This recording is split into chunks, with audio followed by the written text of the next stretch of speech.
Bienvenidos a este nuevo episodio del Espacio Digital de Frente con Óscar Ortiz. La invasión de Rusia a Ucrania ordenada por Putin ha alterado el orden mundial. Hablaremos sobre el impacto de esta guerra que se está desarrollando en Europa con una persona que conoce muchísimo de todo lo que es la política internacional. Me refiero al embajador Diego Velar, quien es abogado, político, diplomático argentino. Ha representado a su país en destinos muy importantes como el Brasil, los Estados Unidos, la Unión Europea y China. Ha sido presidente también de la Fundación del Banco de la Ciudad de Buenos Aires, profesor universitario, autor de numerosos libros y columnista de importantes medios de la Argentina y también a nivel internacional. Embajador Velar, le agradezco mucho por aceptar nuestra invitación. Oscar, es un gusto. Te ruego que nos tuteemos, porque aunque soy mucho más viejo que vos, pero venimos compartiendo experiencias desde hace mucho tiempo. Así que te considero un amigo y me considero, por supuesto, un gran amigo de Bolivia. Muchísimas gracias, para nosotros es un honor. ¿Cómo ves, embajador, esta invasión, esta guerra casi impensable hasta hace poco tiempo en territorio europeo, un régimen como el ruso que busca no solo tomar el control de otro Estado, sino negar la existencia del mismo Estado ucraniano y de su propio pueblo? ¿Cómo impacta esto en la política internacional? Mira, el primer dato ya lo planteaste en tu propia pregunta, que es la sorpresa de que ocurriera. Hasta el día lunes, yo creo que los más grandes analistas y políticos y dirigentes del mundo, incluyendo al presidente Biden, al presidente Macron, que encabezó una mediación y el lunes a la mañana había hecho muy contento un anuncio de que se había arreglado una cumbre entre el presidente Biden y el presidente Putin. Yo creo que ya soñaba él no solamente con su reelección, que yo creo que va a ocurrir, pero en abril, sino además con ser un candidato con posibilidades de éxito a un premio Nobel de la Paz en función de esta gestión.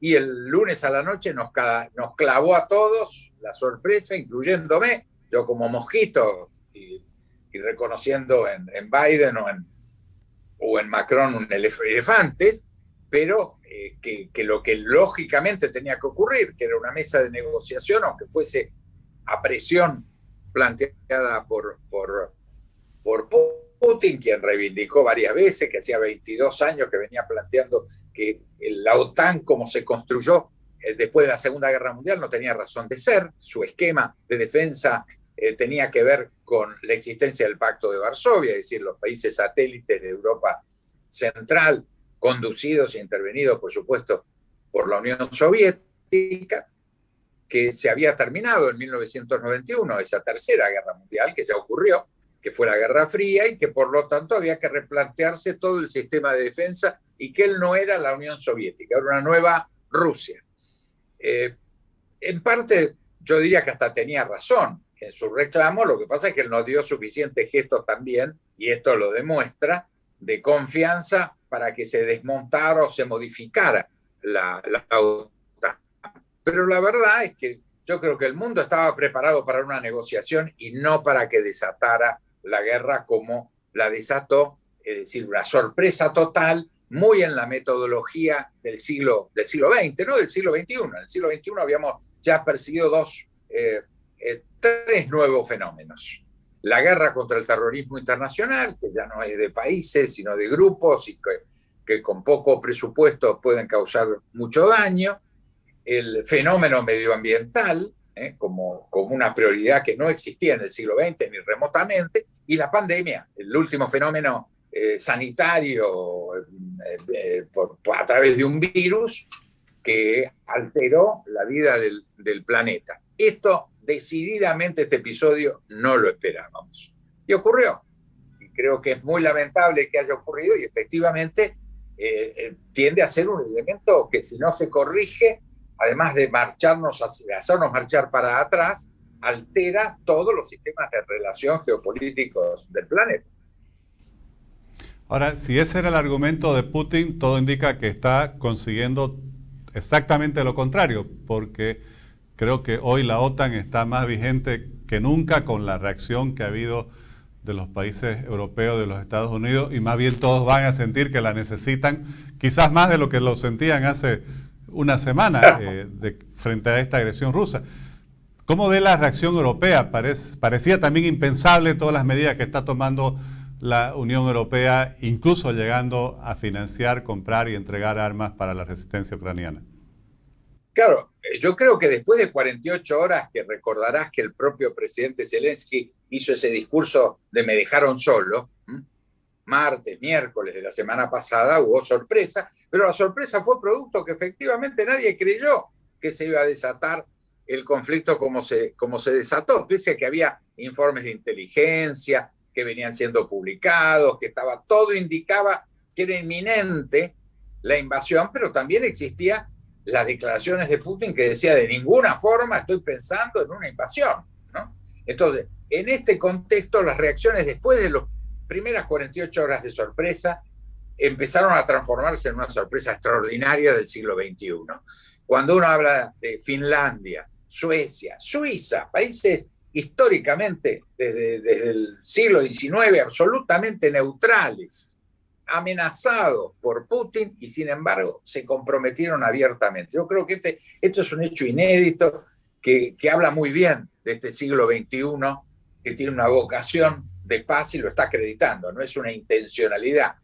Está reaccionando de forma extraordinaria, que ayer desde el Twitter de la Casa Real inglesa, es decir, un dato de Estado, el príncipe Guillermo, el príncipe de Gales, heredero de la corona, no estoy hablando de un dato monárquico antiguo, es una decisión del Estado, del Reino Unido, de expresar en ese nivel el apoyo y la solidaridad al pueblo y al gobierno legal de Ucrania. Yo creo que esto es todo inédito, que la Unión Europea, que ya ayer el Parlamento Europeo ha expresado su apoyo al ingreso acelerado de Ucrania, que la verdad lo venía resistiendo, porque los lobbies agrícolas y agrarios en la Unión Europea no lo querían a Ucrania, que es un gran productor de alimentos, porque le afectaba su competitividad interna, lo prefería afuera, donde le podía aplicar impuestos, etcétera, y ahora yo creo que ya no puede rechazarla, y el Parlamento Europeo prácticamente por unanimidad patrocina el ingreso acelerado, pero el sistema eléctrico europeo ya lo enganchó ayer, porque el sistema eléctrico de Ucrania dependía totalmente de Rusia. Entonces le hicieron el puente para que efectivamente pueda abastecerse de electricidad sin depender del invasor.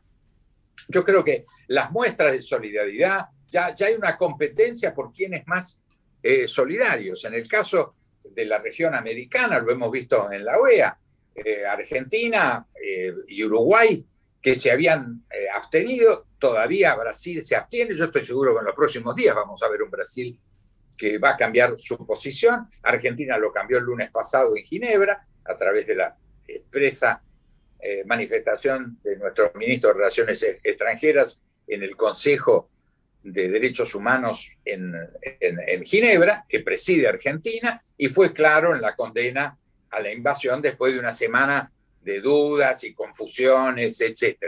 Pero el presidente uruguayo hizo más que eso. Se ve que hubo ahí un cortocircuito en la Cancillería uruguaya y se había sumado la abstención con Uruguay, con Brasil y con Argentina. Y sin embargo, el propio presidente mandó una nota firmada por el presidente a la calle Pou, cambiando su voto para pasar a condenar decididamente la invasión rusa. O sea, yo creo que realmente hay un cambio. Este no es el siglo XX, no es el siglo de la Primera, de la Segunda, ni de la Tercera Guerra Mundial o Guerra Fría.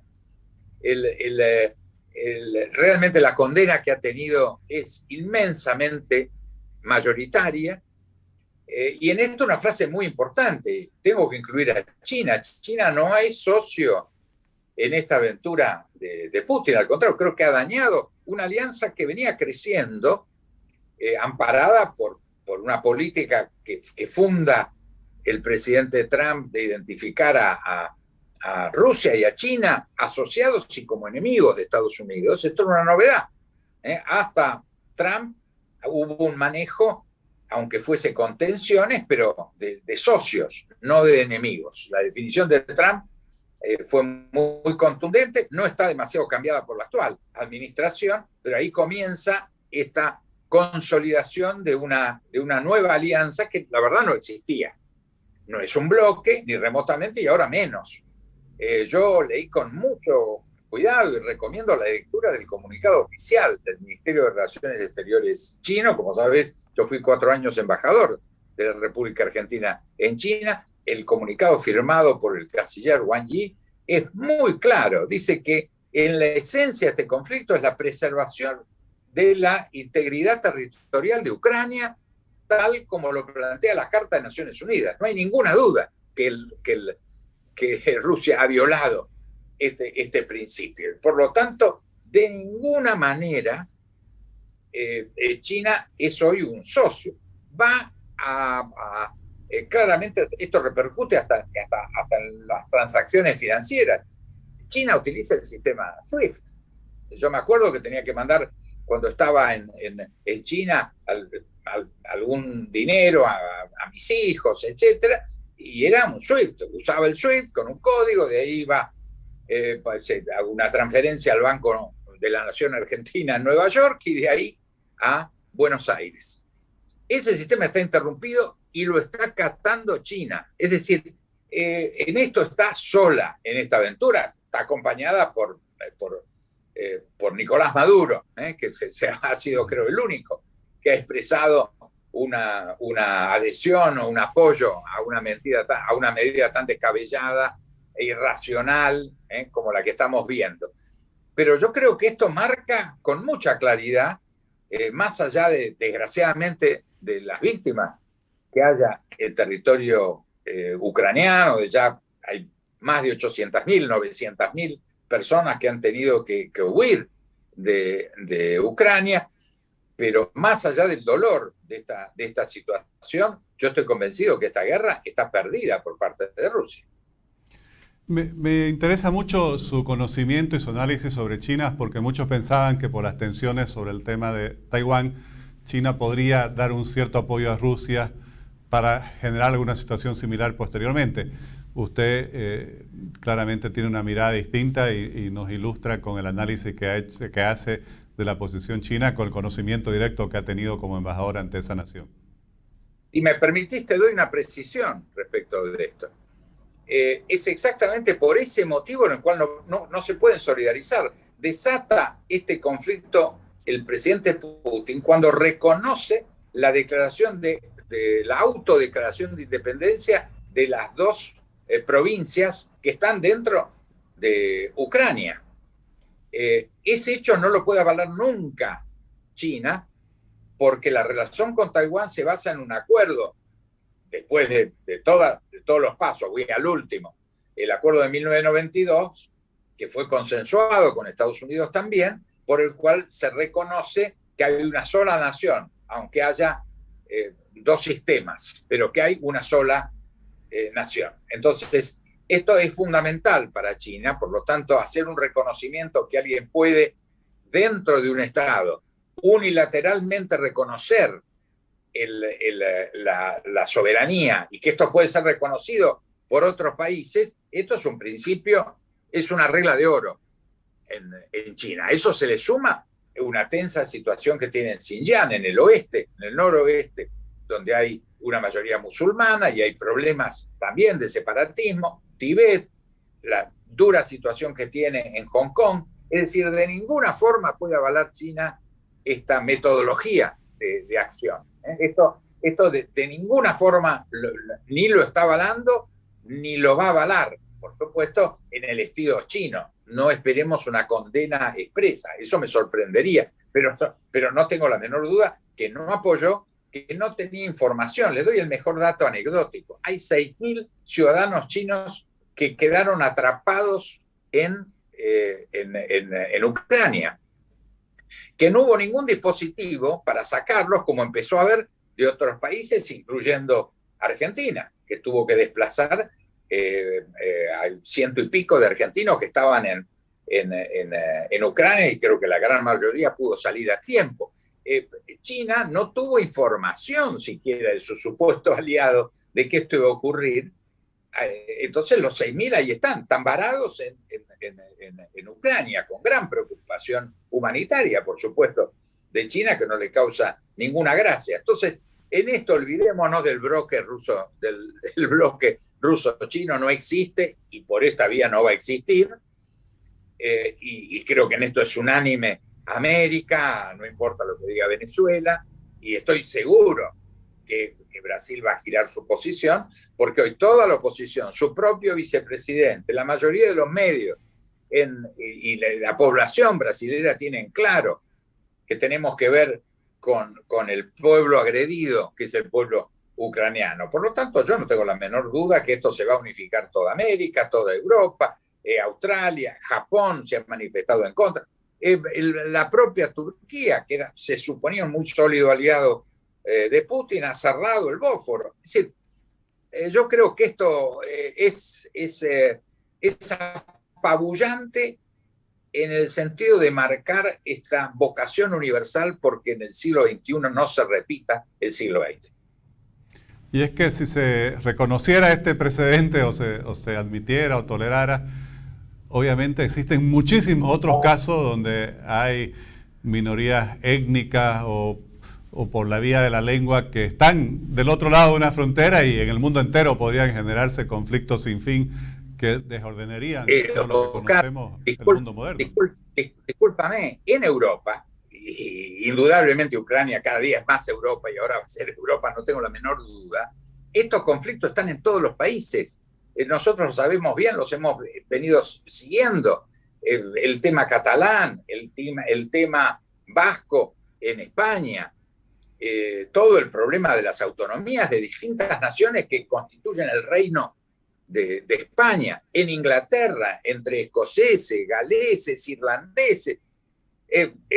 Yo viví, como vos hiciste referencia, 6 años como embajador en la Unión Europea en Bélgica, país que tiene valones al sur que hablan francés, y flamencos, que es un dialecto, no tiene nada que ver con el flamenco español, es un dialecto holandés, y los flamencos belgas no hablan en francés y no contestan si uno les habla en francés, aceptan el inglés y no el francés. Es decir, los tiroleses en el norte de Italia, cuando uno va recorriendo el mapa europeo, se da cuenta que estos problemas étnicos, regionales, en algunos casos con definiciones de naciones dentro de estados, es la regla, no es la excepción. Entonces, la regla de resolverlo por la guerra sería un caos total. Es inadmisible esta solución. Por supuesto, sí, en el fondo, en los últimos 8 años, desde el 2014, hay un Estado bastante cercano a la guerra civil en muchos aspectos. ¿Qué ordenó este tema? Que en el año 2019, un señor muy popular, Zelensky, con sus antecedentes de ser productor teatral, cómico, hombre de los medios, etcétera, logra sacar 73% de los votos. Es decir, no lo votaron ni pro-europeos solos, ni pro-rusos solos. Más, él es ruso parlante, habla mucho mejor ruso que ucraniano.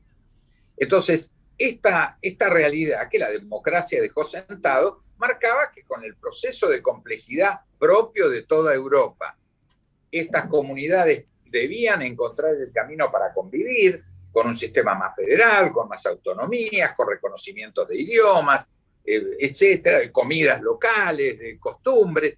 Pero esto es la regla en Europa. No tiene ningún nivel de excepcionalidad. Lo excepcional sería que hoy se desatara, como ocurrió en España en el 36, una guerra civil dentro del propio país. Ya sería un resabio del siglo XX, y mucho menos una ocupación territorial con el modelo de Alemania nazi. Hoy nos enteramos que pese a esa declaración de que el objetivo central del presidente Putin es la desnazificación de Ucrania, hoy bombardearon el memorial a los muertos al holocausto judío en Kiev. ¿qué objetivo militar podía haber en esto? Entonces, estamos en la sinrazón de la sinrazón. Y por lo tanto, yo no tengo la menor duda, está condenado este proceso. No importa, desgraciadamente, las próximas 48 horas a sangre y fuego podrán ganar una ocupación temporal. Pero el mejor ejemplo, miremoslo de la otra punta, es Estados Unidos. En Afganistán y en Irak fracasaron, invirtieron trillones de dólares y la verdad no ganaron, aunque en 24 o 48 horas terminaron el episodio militar. Aquí estamos indudablemente frente a una gran derrota, que espero sea una gran derrota de Putin, que Rusia, que es una gran nación, sin lugar a dudas una gran nación, pueda superar este episodio, encontrar un destino democrático y poder resolver esto finalmente en una mesa de negociación razonable.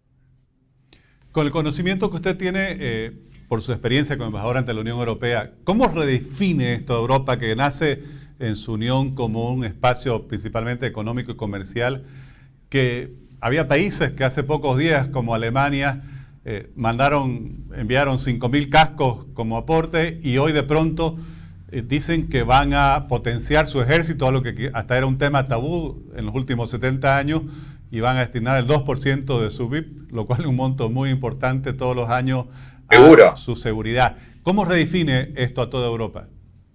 Bueno, yo creo que cambia la historia de la Unión Europea. La Unión Europea no pudo resolver por vía de una constitución. Finalmente, en la reunión de Lisboa se llegó a un estatuto semiconstitucional y la Unión Europea quedó limitada a una débil confederación. Por eso, como decía el gran Henry Kissinger, díganme a qué teléfono o a qué fax, decía en ese momento, hablo de 20 años atrás, me comunico para saber dónde está Europa. Entonces, esta debilidad estructural del sistema europeo, de esta Unión Europea que nace como un sueño y con mucha fuerza, pero no se plasma realmente en una federación, y constituye una suerte de confederación muy compleja, rebuscada y que termina en el Brexit, una señal de fracaso muy importante. Entonces, en esa debilidad aparece de nuevo un fantasma de una posible agresión de este tipo, y esto la hace reaccionar. Yo creo que viene una Unión Europea más política, más consciente de esa identidad. Esta misma Unión Europea que por factores de lobby, lo que recién hablábamos, de intereses agrícolas, no quería a Hungría adentro, y bueno, Hungría viene adentro. Y en esto una actitud decidida de Turquía va a redefinir si Turquía puede o no estar en la Unión Europea. Hubo un debate, yo lo recuerdo muy bien y lo sigue habiendo, muy grande. Si las condiciones culturales de Ucrania, de Turquía, permiten que Turquía sea un miembro de la Unión Europea, y ganó que no. Esto fue el consenso y esto lo enojó mucho.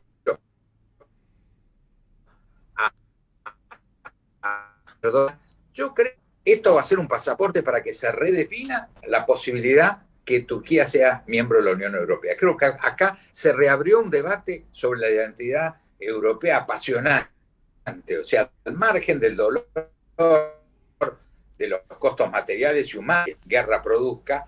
Yo creo que el salto cualitativo va a ser para adelante y no para atrás.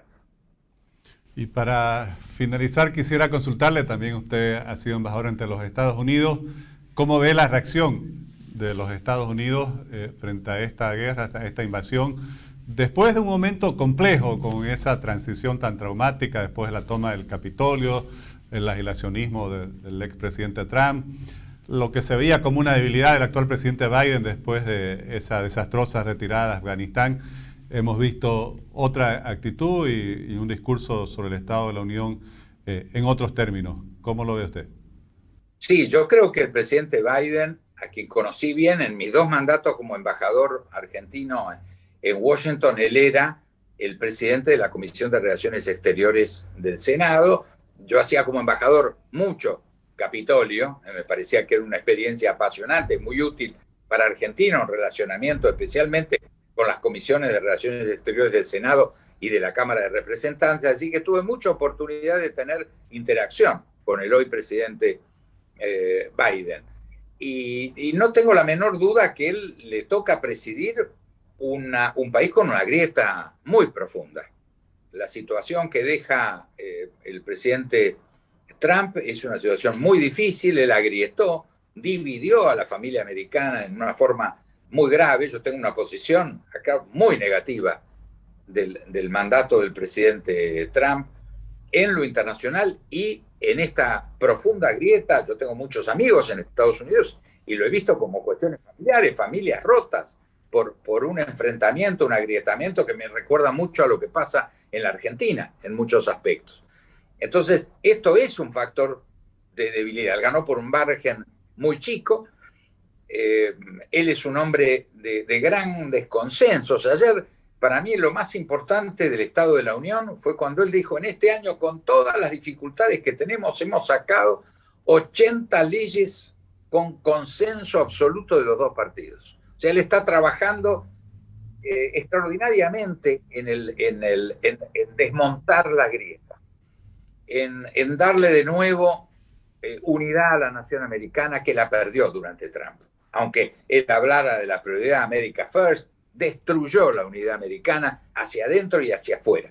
Creo que él, con un perfil más bajo, con mucha prudencia, está reestructurando esa unidad que es tan importante para los Estados Unidos, pero es muy importante para el mundo. Yo creo que en esto, con prudencia, está manejando, sí, pero también con firmeza esta crisis, y yo creo que esta firmeza va a ser creciente, tanto por parte de Estados Unidos, por parte de la OTAN, como por parte de la Unión Europea. Por eso, insisto, más allá del dolor por las víctimas, soy muy optimista que la locura, la irracionalidad, la dictadura no son principios que van a primar, y al contrario, van a ser derrotados en este episodio. Querido Diego, realmente muy agradecido por estos minutos y sobre todo por compartir esa visión tan clara, con el conocimiento tan profundo que tienes de la política internacional sobre un hecho que realmente creo que, así como la pandemia, también va a marcar la historia de este siglo XXI. Muchas gracias. Muchas gracias y espero que nos podamos ver pronto personalmente. Un gran abrazo. Gracias, Diego. Un abrazo igualmente.